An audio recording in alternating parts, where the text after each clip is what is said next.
Bangladesh cricket এখন যে জায়গায় দাঁড়িয়ে আছে সেখানে সবচেয়ে বেশি ভরসার জায়গা পেস আক্রমণ। একসময় যেটা ছিল ঘাটতির জায়গা, এখন সেটা পরিণত হয়েছে শক্তিতে।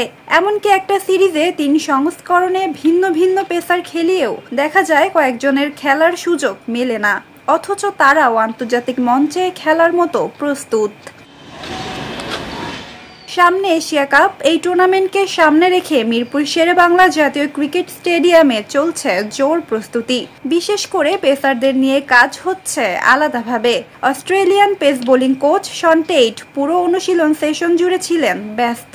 খালেদ আহমেদ, নাহিদ রানা, শরীফুল ইসলাম, সাইফুদ্দিন থেকে শুরু করে তাসকিন আহমেদ প্রত্যেকের সঙ্গেই নেটে একাধিকবার কথা বলেছেন তিনি।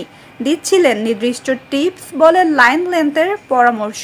বাংলাদেশের পেস ভান্ডারে যারা আছেন তারা প্রত্যেকেই এশিয়া কাপের স্কোয়াডে জায়গা পাওয়ার যোগ্য। এ কারণে নির্বাচকদের জন্য তৈরি হচ্ছে বাড়তি এক প্রতিযোগিতা। প্রতিদিনের অনুশীলনেই সেটা স্পষ্ট। নেটে সবার ভেতরেই আছে বাড়তি উদ্দীপনা, নিজেদের প্রমাণ করার তাগিদ।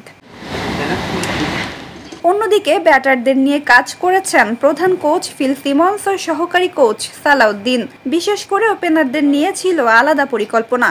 তানজিদ তামিম ও পারভেজ ইমন ছিলেন নেট অনুশীলনে। শট নির্বাচনের ক্ষেত্রে তাদের বারবার পরামর্শ দিয়েছেন কোচরা। ইমনকে আবার বল করেছেন সালাউদ্দিনের ছেলে সানজিদ, যিনি নিজেও একজন উঠতি ক্রিকেটার। তবে আলাদা করে নজরে ছিলেন সৌম্য সরকার।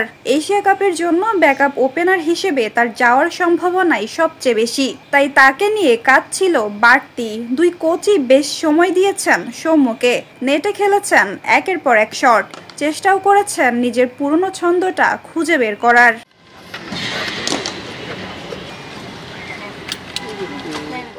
বাংলাদেশের জন্য এশিয়া কাপ কেবলই আরেকটা টুর্নামেন্ট নয়, এশিয়ার সেরাদের সঙ্গে লড়াইয়ের মঞ্চ এটা।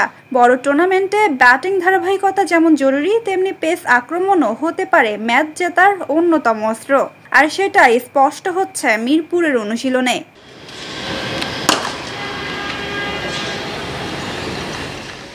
শুধু মূল দল নয়, রিজার্ভ বেঞ্চও শক্ত প্রতিযোগিতা তৈরি করেছে এই প্রেস ডিপার্টমেন্ট। বোলারদের ভেতর যে তীব্র লড়াই চলছে সেটাই শেষ পর্যন্ত এশিয়া কাপের জন্য বাড়তি শক্তি হয়ে দাঁড়াবে, এমনটাই আশা টিম ম্যানেজমেন্টের। শেষ পর্যন্ত কে থাকছেন মূল দলে আর কে থাকছেন ব্যাকআপে, সে সিদ্ধান্ত আসবে কয়েকদিন পর। তবে একটা জিনিস এখনই স্পষ্ট, বাংলাদেশ ক্রিকেটের পেস ভান্ডার আগের যে কোনো সময়ের চেয়ে সমৃদ্ধ। আর সেই ভরসাতেই এশিয়া কাপের মতো বড় টুর্নামেন্টে নামতে চাইছে টাইগাররা।